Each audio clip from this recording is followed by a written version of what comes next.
हरिः ॐ ॐ नमः शान्ताकारं भुजगशयनं पद्मनाभं श्रीशां विश्वाधारणं गगनसदृशं मेघवर्णं शुभाङ्गं लक्ष्मीकान्तं कमलनयनं योगविद्यानगम्भिं वन्दे विष्णुवैब्रहर्णं सर्वलोकैकनाथनं पापोऽहं पापकर्णाहं पापास्तं पापसम्भवें तायमां पार्वतीनाथ सर्वपापहरो भवः।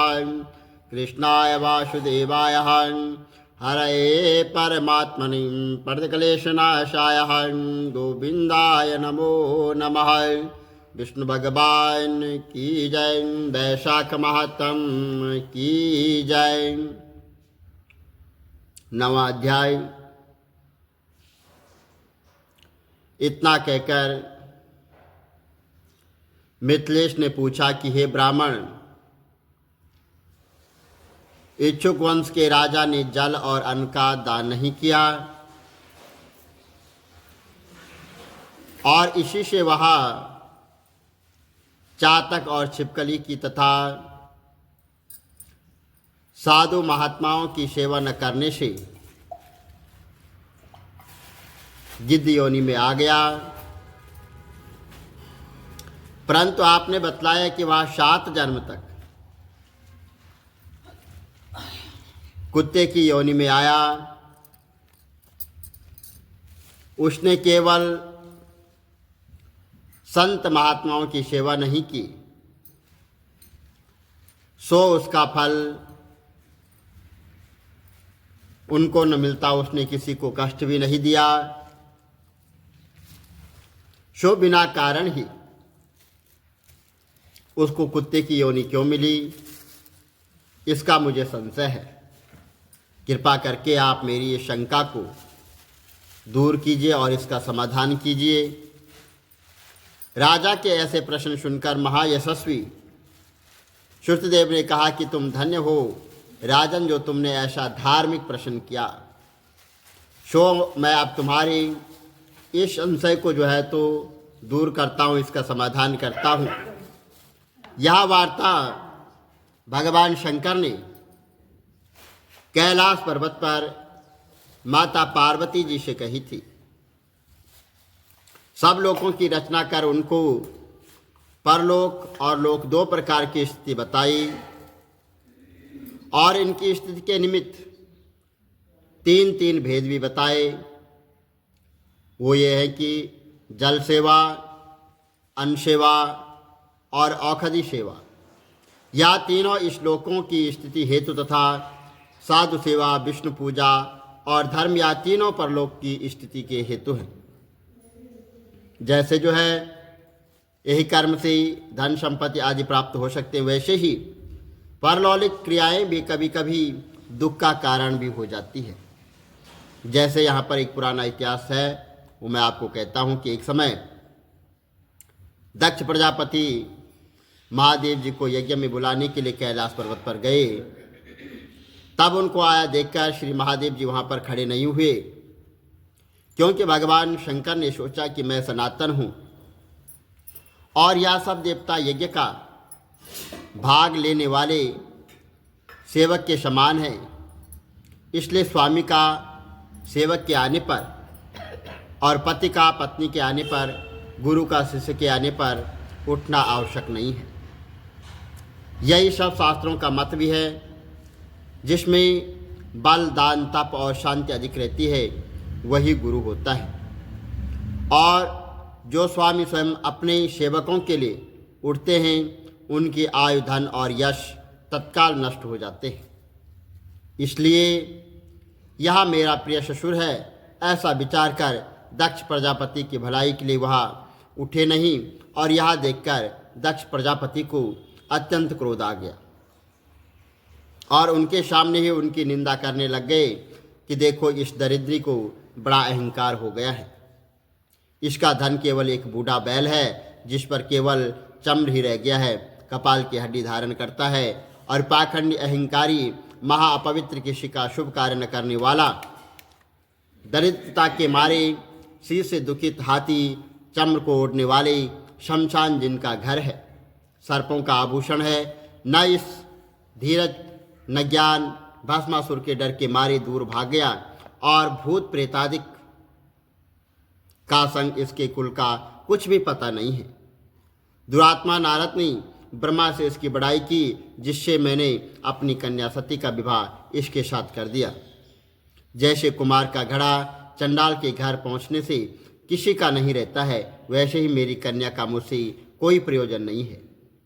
इस प्रकार दक्ष प्रजापति भगवान शंकर और सती को यज्ञ का निमंत्रण देकर और कुवाक्य कहकर वहां से चला गया और यज्ञ स्थान में श्रुतिक और मुनियों को साथ लेकर विधि पूर्वक यज्ञ करने लग गया। इस यज्ञ में ब्रह्मा और विष्णु भी नहीं आए, परंतु सिद्धचरण, गंधर्व, यक्ष, राक्षस, किन्नर और सब देवता यज्ञ में आए। सती को यह लालसा उत्पन्न हुई कि किसी प्रकार यज्ञ का उत्सव देखूं और अपने संबंधियों से मिलूं। महादेव जी के रोकने पर भी वह न माने और जाने का निश्चय कर लिया। भगवान शंकर ने कहा कि हे वज्र, दक्ष सदैव सभा में बैठकर मेरी निंदा करता है, वह तुमसे वहाँ पर सहन नहीं हो सकेगा और तुम अवश्य अपना शरीर त्याग दोगी। अतः तुम अपने पिता के घर मत जाओ, इसमें कल्याण नहीं है। इस प्रकार समझाने पर भी सती न मानी और चुपचाप चल दी। तब पीछे जाकर नंदी ने उनको अपनी पीठ पर बिठा लिया और कितने ही भूत प्रेतादिक उनके संग हो गए। जब वह अपने महल में पहुंची तो किसी ने भी उनके साथ कोई बात नहीं की। तब भगवान शंकर की बात याद करके वह यज्ञशाला में गई और वहाँ पर सभा के लोग सती से कुछ न बोले और सती चुपचाप वहाँ पर खड़ी रही और रुद्र की आहुति तक पिता की चेष्टा देखती रही। जब दक्ष ने भगवान रुद्र की आहुति नहीं दी तो सती ने क्रोधयुक्त होकर कहा कि जो बड़ों का अपमान करते हैं उनका कल्याण नहीं होता है। तुमने सारे जगत के रचयिता अविनाशी रुद्र की आहुति नहीं दी है। यहाँ जितने ऋषि मुनि महात्मा सब एकत्र हुए हैं, इन्होंने तुमको सतबुद्धि नहीं दी है। ऐसा प्रतीत होता है कि विधाता तुम्हारे साथ इनके भी प्रतिकूल है। जब सती यहाँ वचन कह रही थी तो पूषा देवता मुंह में फाड़कर हंसने लग गया और कर्म ही भृगु दाढ़ी और मूछ फड़काने लग गया। दक्ष निंदा करने लग गया।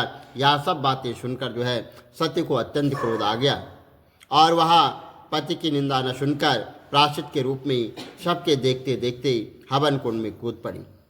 सती के गिरते ही वहाँ पर हाहाकार मच गया और भगवान शंकर के गण भागकर भगवान शंकर के पास आए और सारी कथा वहाँ पर सुनाई। महादेव ने काल रूप हो क्रोध से अपनी एक जटा उखाड़कर पृथ्वी पर दे मारी, जिससे एक बड़ा बलवान और महाकाय वीरभद्र उत्पन्न हुआ। तब भगवान शंकर ने उसको आज्ञा दी कि मेरे निंदक दक्ष का नाश कर दो, जिसके कारण सती को शरीर त्यागना पड़ा।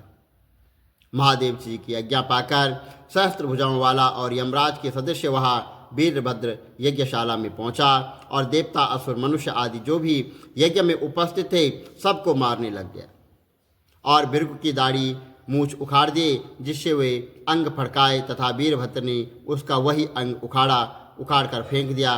दक्ष का सिर काटने लगा, किंतु शुक्राचार्य मंत्र बल से उसकी रक्षा कर रहे थे, इसलिए नहीं काट सका।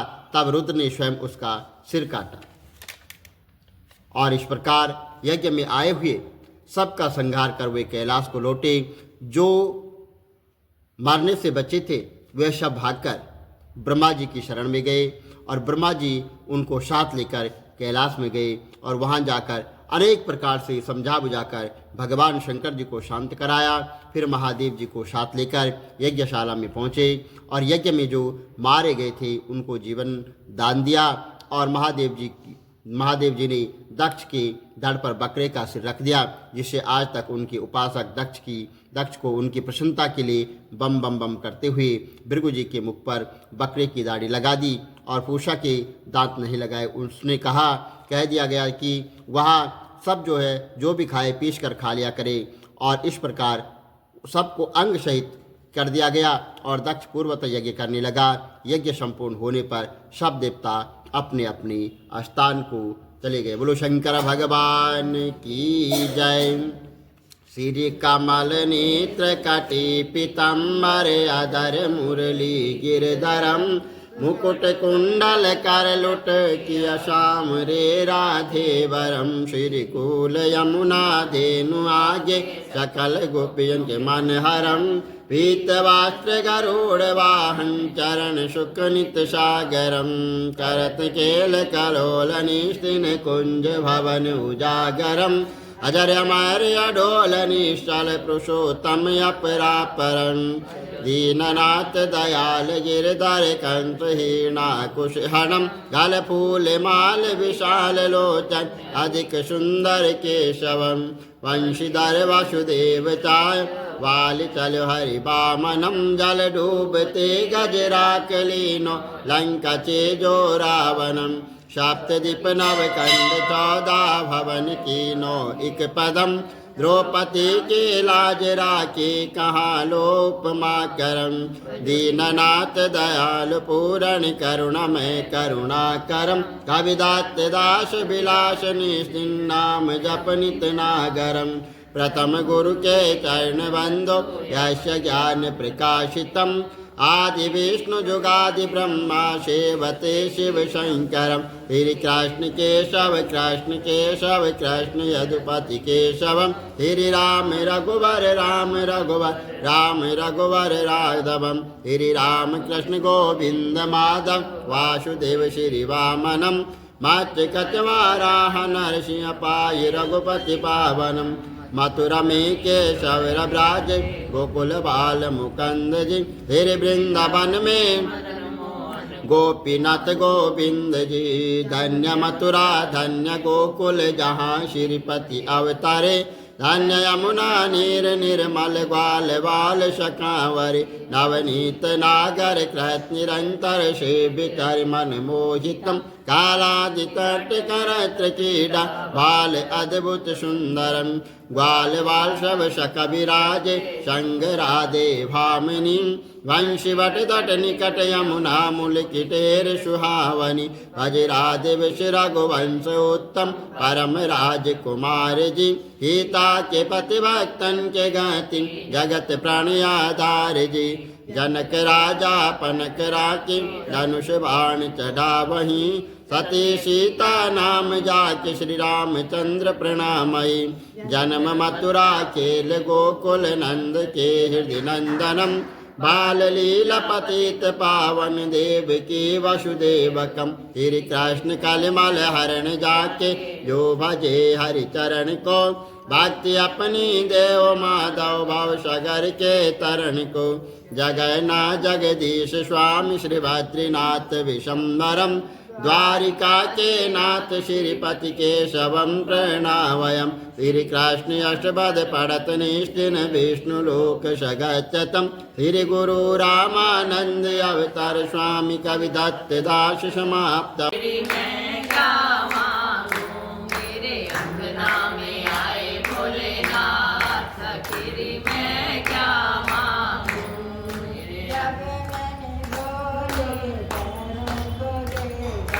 जब